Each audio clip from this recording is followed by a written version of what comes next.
గ్రాముల బంగారాన్ని విడిపించి ఆ రోజు ఆన్లైన్ రేటుకే మేము కొంటాం. Sharma gold company. అందరికీ నమస్కారం. ముందుగా ప్రేక్షకులందరికీ క్రోధినామ సంవత్సర ఉగాది పండుగ శుభాకాంక్షలు. అయితే ఉగాది పండుగ అనగానే మనందరం కూడా ఈ సంవత్సరం మొత్తం మన రాశి ఫలాలు ఎలా ఉన్నాయి, ఈ సంవత్సరంలో మనకి ఆదాయం ఎంత ఉంది, వ్యయం ఎంత ఉంది, ఇవన్నీ కూడా డీటెయిల్డ్ గా తెలుసుకోవాలని చాలా ఇంట్రెస్ట్ గా వెయిట్ చేస్తూ ఉంటాం కదా. అయితే ఈ ఉగాది రాశి ఫలాలు మనకి డీటెయిల్డ్ గా ఇన్ఫర్మేషన్ ఇవ్వడం కోసం మనతో ఉన్నారు ప్రముఖ జ్యోతిష్య వాస్తు పండితులు, జ్యోతిష్య వాస్తు శిక్షణ నిపుణులు, ప్రముఖ ఆధ్యాత్మికవేత్త, లలిత ఉపాసకులు బ్రహ్మశ్రీ నానాజీ పట్నాయక్ గురువు గారు. మరి పూర్తి వివరాలు గురుగారు వాటిలో అడిగి తెలుసుకుందాం. నమస్కారం గురుగారు. శ్రీమాత్రే నమః. గురుగారు, మరి క్రోధినామ సంవత్సరంలో కర్కాటక రాశి వారికి ఆదాయ వ్యయాలు, రాజపూజ హోమానం ఎలా ఉన్నాయి, డీటెయిల్ గా ఎక్స్ప్లెయిన్ చేయండి. ఈ క్రోధినామ సంవత్సరంలో మనకి పంచాంగంలో మనం చూడండి, పంచాంగం తీసుకుంటాం ప్రతిసారి ఆదాయం ఎలా ఉందని. పంచాంగంలో ఇచ్చినటువంటిది 14 ఆదాయం ఉంది, అంటే ఆదాయం చాలా ఎక్కువగా ఉంది. 2 వ్యయం ఉంది.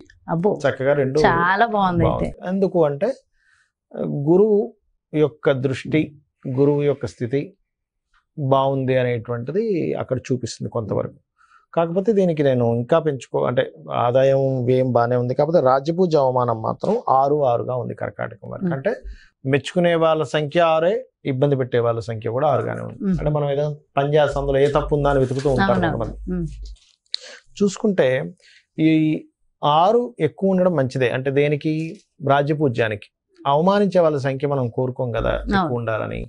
మరి తగ్గించుకోవాలంటే ఏం చేయాలి అంటే, వీరు నవగ్రహాల్లో శని మరియు బుధ గ్రహాల దగ్గర దీపారాధన, మరియు కేతు గ్రహం దగ్గర దీపారాధన. ఎందుకు అంటే 3వ స్థానంలో కేతు ఉన్నాడు. ఇక్కడ 3లో కేతు ఉన్నప్పుడు ఏమవుతుంటుందంటే, మనం మధ్యవర్తిగా వెళ్ళి అక్కడైతే సంతకం పెట్టడం వల్ల మనం అనవసరంగా ఇరుక్కొని మనం అవమానాలు పడ్డము, గాసిప్స్ వల్ల అవమానం పడ్డము.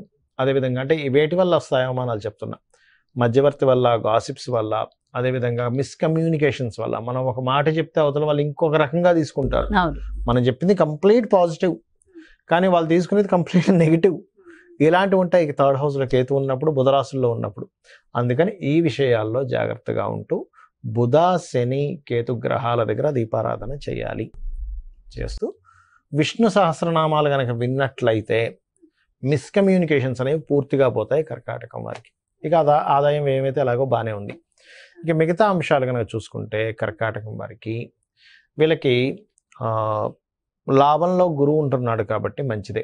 కాకపోతే సంవత్సరం ఇంకొక 2 నెలల వరకు, సంవత్సరం 2 నెలలు అంటే దాదాపు ఇంకో 14 months వరకు అష్టమశని ఉంటుంది. అష్టమశని ఉంటే ఏదో అయిపోద్ది అనుకుని భయపడాల్సిన పని లేదు. అలా అయితే ఇంక అష్టమశని వాళ్ళందరూ పాడైపోవాలి. అలా కాదు. అష్టమశని అంటే ఏమిటంటే లేట్ అవుతుంటాయి పనులు. ఏ విషయాల్లో లేట్ అవుతుంటాయి? ఒక ఉద్యోగం వస్తుందన్నాం, ఇదిగో ఇస్తున్నా అంటాడు, ఇదిగో లెటర్ పంపిస్తున్నా అంటాడు, ఇంకోటేదో అంటాడు, వారం రోజులు రావాల్సింది నెల అవుతుంటుంది. అలా లేట్ అవుతుంటాయి. లేట్ వల్ల మనం పేషెన్స్ పెంచుకుంటూ మనం అనుభవం తెచ్చుకుంటాం. శని భగవానుడు అంటే ఏంటంటే మనకు అనుభవాన్ని ఇస్తాడు. గ్రహాలన్నీ కూడా ఏంటంటే దేవతలు అవి, వాళ్ళు ఏదో రాక్షసులు కాదు. మన కర్మ బట్టి మనం అనుభవిస్తూ ఉంటాం. అయితే ఇక్కడ నేను చెప్పేది ఒకటే, మీకు గోచారం ఎలా ఉన్నా, జాతకం ఎంత నీచంగా ఉన్నా ఒకటే గుర్తుపెట్టుకోండి. నేను అమ్మవారిని నమ్ముకున్నాను, అమ్మవారి పాదాలను ఆశ్రయించిన, అమ్మవారు నాకుంది, నాకేంటి అనుకుంటే వెళ్ళండి. మీరు ఈ జాతకం, వాస్తు ఇవన్నీ పక్కన పెట్టేసేవచ్చు. మీరు హ్యాపీగా మీ పని మీరు చేసుకుంటే వెళ్ళండి, మీరు చక్కగా కలిసి వస్తుంది మీకు. అయితే ఇక్కడ మరి జాతకం ఇవన్నీ ఎందుకున్నాయంటే ఒక వే లాంటిది, రూట్ లాంటిది. ఈ రూట్ ఇలా ఉండి ఒక లైట్ లాంటిది రూట్కి. అయితే వీరికి ఈ సంవత్సరం చూసుకున్నట్లయితే అష్టమంలో శని, గురువు కూడా మనకి దశమ స్థానం నుంచి 2వ స్థానాన్ని చూస్తున్నాడు కాబట్టి ఫైనాన్షియల్ గ్రోత్ అయితే బాగానే ఉంటుంది. కొంచెం అగ్రిమెంట్స్ చేసేటప్పుడు కొంచెం చూసుకొని చేయండి. అలాగే ఏదైనా ప్రాపర్టీ తీసుకునేటట్టయితే మే లోపలే తీసుకోండి ప్రాపర్టీ, లేదా అక్టోబర్ నుంచి ఫిబ్రవరి మిడిల్ లోపల తీసుకోవచ్చు ఏదైనా ప్రాపర్టీస్ తీసుకుంటే. అలాగే ఈ సంవత్సరం సహజంగా వీళ్ళకి భాగ్యస్థానంలో రాహు ఉంటున్నాడు, అంటే పితృస్థానంలో రాహు. దీని పితృదోషము అంటారు. పితృదోషము గోచారంలోని ఏర్పడుతుంది, స్లైట్గా జన్మజాతకాల్లో ఉంటాయి కొంతమంది పితృదోషాలు. అలాంటప్పుడు పితృతర్పణాలు ఎక్కువగా చేయాలి. మరి ఇలాంటప్పుడు ఏం చేయాలంటే కాశీ కానీ, గయ కానీ, లేదా అంత దూరం వెళ్ళలేము అనుకునేటువంటి వారు ఇంటి దగ్గరే చక్కగా అమావాస్య నాడు స్వయం పాకం ఇవ్వడం, లేదా తర్పణం వదలడం చేస్తే ఏమవుతుందంటే వీళ్ళకి ఇది ఒక ఆపర్చునిటీ అనుకోవాలి. అంటే ఏమిటి, దేవతా పూజలు ఎన్నో చేస్తున్నాం అంటే ఇంకా ఎక్కడో లోటు, ఇంకా ఏదో రావట్లేదు, నేను సరిగ్గా పూజ చేయట్లేదా అని డౌట్ వస్తుంది ప్రతి మనిషికి. నేను భక్తి సరిగ్గా ప్రదర్శించట్లేదా, నేను పూజ నియమాలు సరిగ్గా పాటించట్లేదా అని డౌట్ పడతారు. అది కాదు అసలు సమస్య. భగవంతుడికి ఏంటంటే మీరు భక్తితో ఏది పెట్టినా స్వీకరిస్తాడు. పితృదేవతలకు చెయ్యరు కొంతమంది తెలియక. అది ఈ సమయంలో కర్కాటకం వారు కనుక చేసుకుంటే అద్భుతంగా ఉంటుంది. అలాగే విదేశాలకు వెళ్ళి చదవడానికి చాలా బాగుంది, వ్యాపారాలకి చాలా బాగుంది కొంతవరకు చెప్పాలంటే. కాకపోతే కొంచెం స్లో మూమెంట్ ఉంటుంది, దీన్ని మనం అర్థం చేసుకోవాలి. అదేవిధంగా రెండవ వివాహం కోసం ప్రయత్నం చేసేటువంటి వారికి విదేశీ సంబంధాలు కుదుర్చుకోవడానికి చాలా అనుకూలంగా ఉంది. అంటే ఇప్పుడు చూసే సంబంధాలన్నీ విదేశీ సంబంధాలు కుదురుతాయి వీరికి. అది అదేవిధంగా దశమ స్థానంలో ఉన్న గురువు లాభంలోకి వస్తున్నాడు. అంటే ఏంటి, ఈ ఫైనాన్స్ రంగాల్లో ఉండేటువంటి వారికి, ఇలాంటి వారికి కొంతవరకు ప్రోగ్రెస్ ఉంటుందని చెప్పుకోవాలి. ఎందుకంటే శుక్రరాశిలో గురువు వస్తూ లాభస్థానం అవుతుంది అది.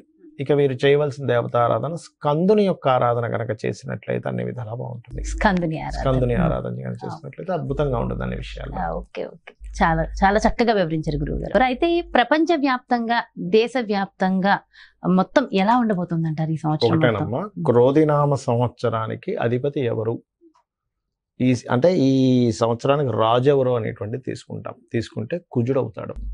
కుజుడు అంటే ఫైటింగ్, గొడవలు, ఉద్యమాలు, యుద్ధాలు, వీటికి కారకుడు అనమాట కుజుడు. అందుకని అటువంటి వాతావరణం కనిపిస్తుంది.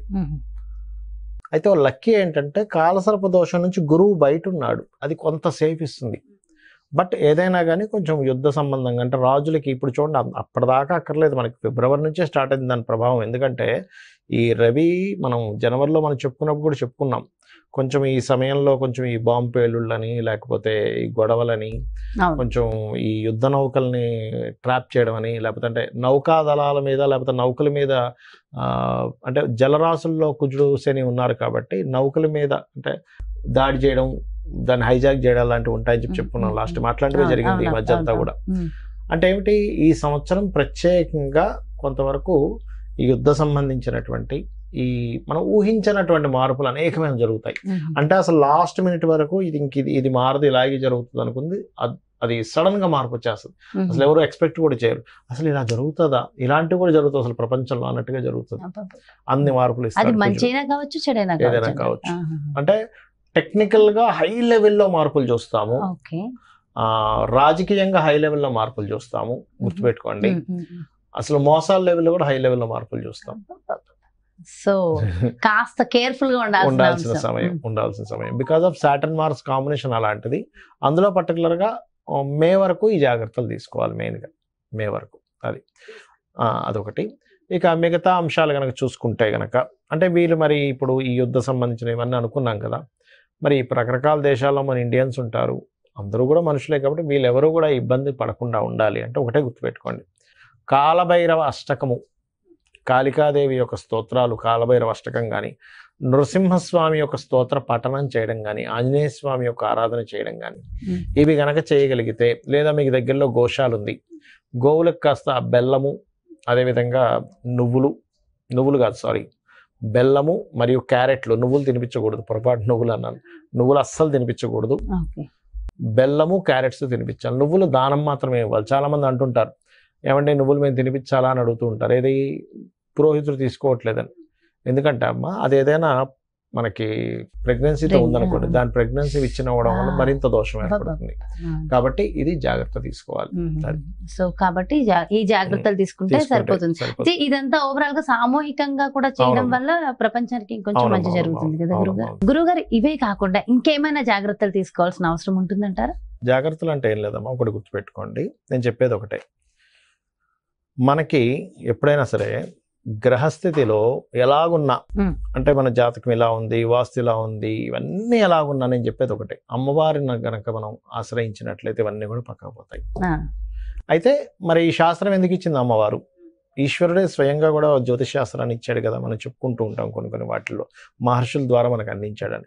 మరి ఆ పరమేశ్వరుడు ఎందుకు అందించాడంటే మనకు ఒక జాగ్రత్త చూసుకోవడానికి, ఒక రూట్ మ్యాప్ లాగా మనం ఒక తయారు చేసుకుంటున్నాం. ఏది, ఏ రూట్ లో ఎక్కడ ట్రాఫిక్ ఉంది, ఎక్కడ ఏది ఉంది అన్ని తెలుసుకుని దాన్ని బట్టి వెళ్తున్నాం కదా. అలాగే మనకు భగవంతుడే ఈ యొక్క జ్యోతిష్ శాస్త్రాన్ని అందించాడు. దీనివల్ల ఏమిటి, మనం మన జన్మజాతకం కూడా చూసుకోవాలి. అంటే మన జన్మజాతకంలో లగ్నబలం ఎలా ఉంది, ధనం ఏ మార్గంలో వెళ్తే మనకు ధనం సంపాదిస్తాము, ఏ రకంగా ప్రయత్నిస్తే మన ప్రయత్నాలు సఫలీకృతం అవుతాయి, ఏ దిశలో ఉంటే మనకి బాగుంటుంది, సంతాన అభివృద్ధి ఎందుకు అవ్వట్లేదు, వివాహం ఎందుకు అవ్వట్లేదు, మన జన్మజాతకంలో ఉంటుంది. అంటే ఏ సమయంలో వివాహం చేసుకుంటే బాగుంటుంది, అదేవిధంగా మనకి ఏ వృత్తుల్లో బాగుంటుంది, ఏ వ్యాపారాల్లో బాగుంటుంది, ఎందులో ఎప్పుడు ఇన్వెస్ట్మెంట్ చేస్తే మంచిది, ఎప్పుడు ఇన్వెస్ట్మెంట్ చేయకూడదు అనేటువంటి అన్ని విషయాలు ఉంటాయి.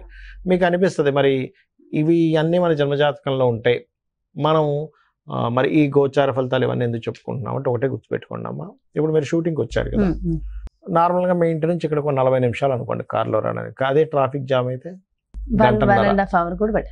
కదా. అంటే ఏమిటి, గంటలోనో 40 నిమిషాల్లోనో వస్తాననేది మీరు ఏం చెప్తారు, గంటన్నర పడుతుందని అంటారు. అంటే మీ కారు మీరు మీ మీ మీ డ్రైవర్ కానివ్వండి, మీరు ఓన్గా డ్రైవ్ చేసుకున్నా మీ కారు అదే రోడ్డు అయినా కూడా మరి ట్రాఫిక్ ఉన్నప్పుడేమో ఎక్కువ టైం పడుతుంది, ట్రాఫిక్ లేనప్పుడు హాఫ్ అన్ అవర్లో రాగలుగుతున్నారు. అంటే దాని అర్థం ఏమిటి, సమయం బయట ఉండే వాతావరణం కూడా మనకు సహకరిస్తేనే మనం సమయానికి వెళ్ళగలం. అలాగే గోచారం అనేటువంటిది ఏంటంటే ఇప్పుడున్న గ్రహస్థితి, ఇప్పుడుండే గ్రహస్థితి ఏ విధంగా ఉంది, పరిస్థితులు ఎలా ఉన్నాయి అనేది చెప్పేదే గోచారం. సో ఈ సంవత్సరం ఈ విషయాలు ఇలా ఉంది కాబట్టి నువ్వు ఈ రెమెడీ చేసుకో, నీ జన్మజాతకం కూడా చూసుకో, ఈ రెండు కలుపుకో. అందుకు ఇంకోటి ఏంటి, నేను ఒకటే చెప్తా, నా జాతకం ఎలా ఉంది, నా దశ ఎలా ఉంది, పాడైపోయింది ఏం పెట్టుకోకండి, అమ్మవారిని నమ్ముకోండి, అమ్మవారు అంతా దారి చూపిస్తుంది మనకి. ఎలా ఉన్నా జాతకం ఎలా ఉన్నా అమ్మవారు చూపిస్తుంది. అమ్మని చేయి పట్టుకుంటే తిండి కొదవ ఎలా ఉండదు, అమ్మవారిని పట్టుకుంటే వాడికి దేనికి కొదవ ఉండదు. ఎంతో చక్కగా చెప్పారు గురుగారు. అంటే ఎంతో ఒక ధైర్యం, ఒక మోటివేషన్ అంతే కదా. అమ్మని పట్టుకున్న వాడికి తిండి కొదవ ఉంటుందా, ఏమి ఉండదు, అమ్మాయి చూసుకుంటుందండి. అలాంటిది అమ్మవారిని పట్టుకుంటే దేనికి కొదవ ఉంటుంది. ఎంతో ఎంతో చక్కగా, ఎంతో చక్కటి ధైర్యాన్ని స్థైర్యాన్ని అందించారు. థ్యాంక్ యూ సో మచ్ గురువు గారు. నమస్కారం. శ్రీమాత్రే నమః. సో చూసారు కదండి, మరి ఇది క్రోధినామ సంవత్సరంలో మీ యొక్క రాశి యొక్క ఫలితాలు పూర్తిగా ఎంతో చక్కగా వివరించారు కదా గురువు గారు. మరో చక్కటి ప్రత్యేకమైన కార్యక్రమంతో మళ్ళీ మీ ముందుకు వచ్చేస్తాను. మరి అదే విధంగా మీ యొక్క జాతకానికి సంబంధించి కానీ, లేదంటే మీ ఇంటి వ్యాపార వాస్తుకు సంబంధించి కానీ గురువు గారిని సంప్రదించాలి, అపాయింట్మెంట్ కావాలి అనుకుంటే క్రింద డిస్ప్లే అవుతున్నటువంటి నెంబర్స్ కి కాల్ చేయండి. నమస్కారం. సుమన్ టీవీలో మీ పర్సనల్ అండ్ బిజినెస్ ప్రమోషన్స్ కోసం కింది నెంబర్ కి కాంటాక్ట్ చేయండి.